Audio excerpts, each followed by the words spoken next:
So, whenever I bought the 335i, I had a engine malfunction code always pop up because it wasn't building boost.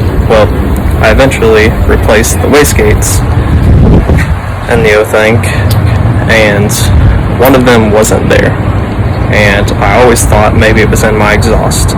Well, I've been having a really bad rattle in my exhaust at idle for like 2 weeks, and I finally decided to take my exhaust off, and look what I found. A little wastegate flappered way down in my exhaust, making a big old rattle. So glad I got that out. Alright guys, I'm going to go ahead and give you guys a time lapse, me putting the exhaust back on, because why not?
Who needs torque specs? Hand tight still is way tight in it.